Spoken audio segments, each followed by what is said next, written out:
الحمدللہ رب العالمین والصلاة والسلام علی سید المرسلین اما بعد۔ ایک بہن سوال کرتی ہیں کہ کسی شادی کے موقع پہ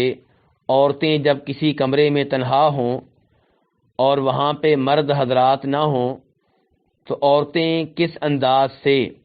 خوشی منا سکتی ہیں؟ تو گزارش یہ ہے کہ عورتیں شادی کے موقع پہ، عید کے موقع پہ دف بجا سکتی ہیں، جبکہ عام حالات میں دف بجانے کی بھی اجازت نہیں ہے، کیونکہ دف بھی آلات موسیقی میں سے ہے، آلات میوزک میں سے ہے، اور نبی کریم صلی اللہ علیہ وسلم کی احادیث سے معلوم ہوتا ہے کہ موسیقی کے آلات، میوزک کے آلات آپ کی شریعت میں ممنوع ہیں، حرام ہیں۔ امام بخاری ایک معلق روایت میں نبی کریم صلی اللہ علیہ وسلم سے بیان کرتے ہیں، جسے دیگر ائمہ حدیث نے بطور موصول ذکر کیا ہے۔ آپ فرماتے ہیں کہ میری امت کے کئی لوگ ریشم کو حلال کر لیں گے، شراب کو حرام کر لیں گے، بدکاری کو حرام کر لیں گے، اور موسیقی کے اور میوزک کے آلات کو حلال کر لیں گے۔ اس سے پتہ چلا کہ موسیقی کے آلات آپ کی شریعت میں حرام ہیں، اور آپ ان لوگوں کی مذمت کر رہے ہیں جو بعد میں آئیں گے اور موسیقی کے آلات کو حلال کر لیں گے اور یہ فتویٰ دیا کریں گے کہ یہ حلال ہیں اور انہیں حلال سمجھ کر استعمال کیا کریں گے۔ تو دف بھی آلات موسیقی میں سے ہے، لیکن شادی کے موقع پہ، عید کے موقع پہ یہ استعمال کرنے کی اجازت ہے، لیکن مردوں کو نہیں، عورتوں کو۔ اور بہتر یہ ہے کہ وہ عورتیں ہوں جو ابھی نابالغ ہیں۔ شیخ البانی رحمہ اللہ اپنی اس کتاب میں فرماتے ہیں جو انہوں نے شادی وغیرہ کے آداب کے موضوع پہ لکھی ہے کہ وَيَجُوزُ لَهُ أَن يَسْمَحَ لِلنِّسَاءِ بِإِعْلَانِ النِّكَاحِ بِالضَّرْبِ عَلَى الدُّفِّ فَقَط وَبِالْغِنَاءِ الْمُبَاحِ الَّذِي لَيْسَ فِيهِ وَصْفُ الْجَمَالِ وَذِكْرُ الْفُجُورِ، کہ جس کی شادی ہو رہی ہے اس کے لیے جائز ہے کہ وہ عورتوں کو اجازت دے کہ وہ اس کی شادی کے موقع پہ دف بجا سکیں، تاکہ پتہ چل جائے کہ یہاں پہ نکاح ہو رہا ہے، اور جو جائز قسم کے شعر ہیں وہ بھی پڑھ سکتی ہیں۔ شرط یہ ہے کہ ان شعروں میں ایسی باتیں نہ ہوں جن کا تعلق گناہ سے ہے، فسق و فجور سے ہے۔ اب ہم آتے ہیں ان دلائل کی طرف جن کی بنیاد پہ شیخ البانی رحمہ اللہ نے یہ کہا ہے کہ ایسا کرنا عورتوں کے لیے شادی کے موقع پہ جائز ہے۔ پہلے نمبر پہ وہ حدیث جسے محمد بن حاتب رضی اللہ تعالیٰ عنہ روایت کرتے ہیں، اور اسے امام ترمذی اور ابن ماجہ اپنی اپنی حدیث کی کتب میں لے کر آئے ہیں کہ نبی کریم صلی اللہ علیہ وسلم نے ارشاد فرمایا فصل ما بین الحلال والحرام الدف ورفع الصوت فی النکاح، کہ حلال اور حرام میں فرق نکاح کے موقع پر دف اور بلند آواز کا ہے، یعنی کہ لوگ زنا کرتے ہیں چھپ کر کرتے ہیں، اور جو نکاح ہوتا ہے اس نکاح میں اور زنا میں بہت بڑا جو فرق ہے وہ یہ ہے کہ نکاح کے موقع پہ دف بجائی جاتی ہے اور آوازیں بلند ہوتی ہیں، یعنی کہ اچھے شعر پڑھے جاتے ہیں۔ تو اس سے پتہ چلا کہ شادی کے موقع پہ دف بجانی جائز ہے۔ ایک اور حدیث آپ کے سامنے رکھنا چاہوں گا، اور یہ وہ حدیث ہے جسے امام بخاری اور ابن ماجہ وغیرہ روایت کرتے ہیں ربیع بنت معوذ رضی اللہ تعالی عنہا سے۔ وہ بتاتی ہیں کہ جب میری شادی ہوئی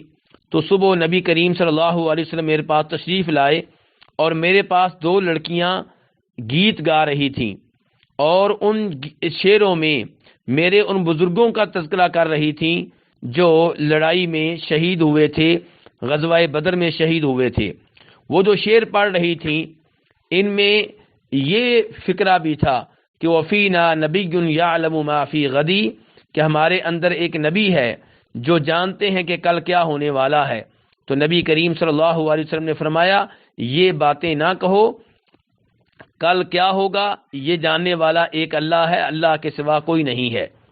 اس حدیث سے جہاں یہ پتہ چلا کہ دف بجانی جائز ہے شادی کے موقع پہ، وہاں اس سے یہ بھی علم ہوا کہ جو اشعار اس موقع پہ پڑھے جائیں گے ان میں کوئی ایسی چیز نہ ہو جو شریعت کے خلاف ہو۔ اس حدیث پہ غور کیجئے کہ یہ بچیاں شعر پڑھتے پڑھتے وہ شعر کہہ گئیں جن میں نبی کریم صلی اللہ علیہ وسلم کی ذات کے تعلق سے مبالغہ تھا، اور یہ کہا جا رہا تھا کہ آپ مستقبل کی باتیں جانتے ہیں، آپ عالم الغیب ہیں، تو آپ اس پہ خاموش نہیں رہے، بلکہ آپ نے ان سے کہا کہ یہ شعر ترک کر دو، یہ شعر نہ پڑھو اور وہ شعر پڑھو جو تم پہلے پڑھ رہی تھی۔ تو اس حدیث سے پتہ چلا کہ شادی کے موقع پہ دف کا اہتمام کیا جا سکتا ہے۔ اس کے علاوہ ام المؤمنین عائشہ رضی اللہ تعالیٰ عنہا روایت کرتی ہیں اس حدیث میں جس کو امام بخاری، مسلم، ابن ماجہ وغیرہ روایت کرتے ہیں کہ جناب عائشہ کہتی ہیں کہ ابو بکر صدیق میرے والد میرے پاس آئے اور میرے پاس انصار کی 2 لڑکیاں ترنم سے شعر پڑھ رہی تھیں، اور ان شعروں کا تعلق جنگ بوعاث سے تھا، یعنی کہ وہ جنگ جو زمانہ اسلام سے پہلے انصاریوں کے 2 قبیلوں کے مابین ہوئی تھی۔ تو یہ شعر وہ پڑھ رہی تھی، ان شعروں میں ان کے آباء و اجداد کا تذکرہ تھا کہ وہ کتنی بہادری سے لڑتے تھے اور اس قسم کی باتیں تھیں۔ تو حضرت عائشہ کہتی ہیں وَلَيْسَتَا بِمُغَنِّيَتَيْنِ، کہ یہ بات یاد رہے کہ وہ باقاعدہ گلوکارائیں نہیں تھیں، یعنی ایسی عورتیں نہیں تھیں جن کا پیشہ ہی یہ ہو کہ وہ گانے گاتی ہیں، بلکہ عام سی بچیاں تھیں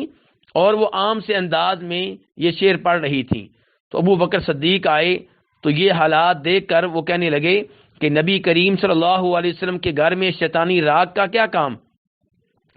اور یہ دن جناب عائشہ کہتی عید کا دن تھا، تو نبی کریم صلی اللہ علیہ وسلم نے فرمایا یا ابا بکر، کہ ابو بکر ہر قوم کی عید ہوتی ہے اور آج ہماری عید ہے، یعنی کہ عید کی وجہ سے دف بجانے کی آپ نے اجازت دی، اور وہ بھی کون تھیں؟ چھوٹی بچیاں بجا رہی تھیں۔